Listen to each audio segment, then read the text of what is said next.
He sniffs, slurps his tea, swirls and spits a jet of orangish liquid into the tumbler. Malty, hard, says Parag Hatibaruah, a professional tea taster. But not as strong, brisk and creamy as it was once, he adds, shaking his head dismissively. Rows of teacups and packs of dried leaves are lined up neatly in the well-lit tasting room. Assam tea used to be more pungent and full-bodied and looked like tomato soup, he says, but the unwelcome transformation started 10 years ago. Even the sheen of tealeaves is lost. Along with waning taste, the industry is grappling with diminishing production and reduced prices. High hills and abundant rainfall made Assam state in India's northeast the largest tea-producing region in the world. Now experts say the ideal climate has changed. Soaring temperatures and fickle rain are choking the once-flourishing plantation industry. India produces 1/3 of world's tea and about 850 gardens in Assam produce 51% of it. Assam tea is famous for its orthodox and CTC,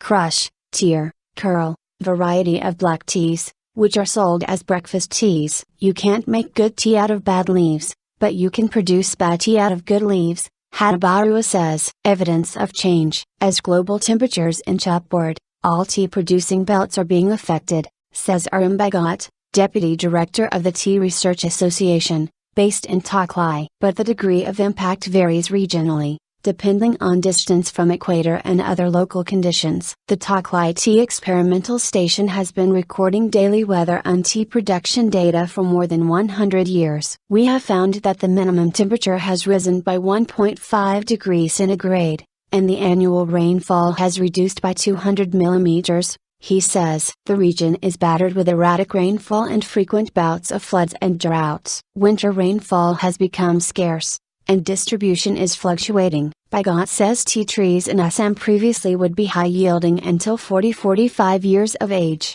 but now decline at 30-35. Only time will say whether the tea trees will adapt or not, but the industry has to gear up, he says. He recommends increasing shaded areas, alternative water systems, and using organic manure. The association is also testing clones that are resistant to climate change. He adds, weather plays spoil sport. Assam always had subtropical climate, but now it has become fully tropical, affecting production, explains Brafla Bordoloi, a tea scientist. In Assam, the usual ambient temperature used to be below 35 degrees Celsius, but now the range has shot up to 38 to 40 degrees Celsius in shaded areas, and upwards of 50 degrees Celsius in non-shaded spots. Photosynthesis slows at 35 degrees Celsius, and beyond 39 degrees Celsius food production stops. After 48 degrees Celsius, tealeaves stop breathing and are destroyed, he says. Often 1/3 of the gardens have no shade. Prolonged dry spells disturbs the flushing pattern. Along with stunted growth,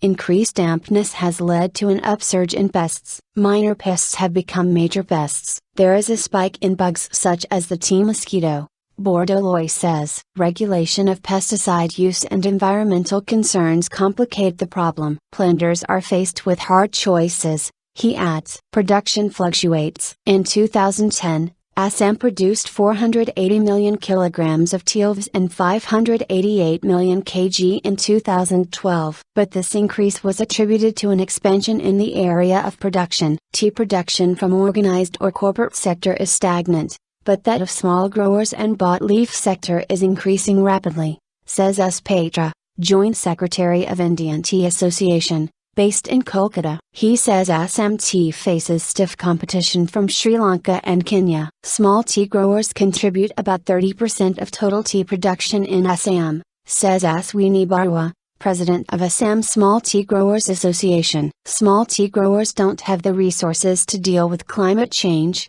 but our tea trees are young, so our production is increasing, and we have not suffered loss, he says. Apart from the change in climate, there are other factors affecting quality and plummeting prices, says Surajit Fugne, Director of Eastern Tea Brokers Association. An increase in migration of laborers to high-paying sectors has resulted in a shortage of tealeaf pluckers. Random and excessive use of pesticides and fertilizers has dented Assam's tea reputation on the international market. Further, More factories are opting to process purchased leaves, so the overall quantity of good Assam tea declines. It's a catch-22 situation for the planter. You need purchased leaves to reduce costs, and you need to make better teas to earn good prices, Fugan says. During the 1980s, the Assam tea industry shifted its focus from quality to quantity to cater to the growing global demand for tea, he says. Many high-yielding clones were used, but flavor was lost. Fugan says it is a challenging time for the tea industry.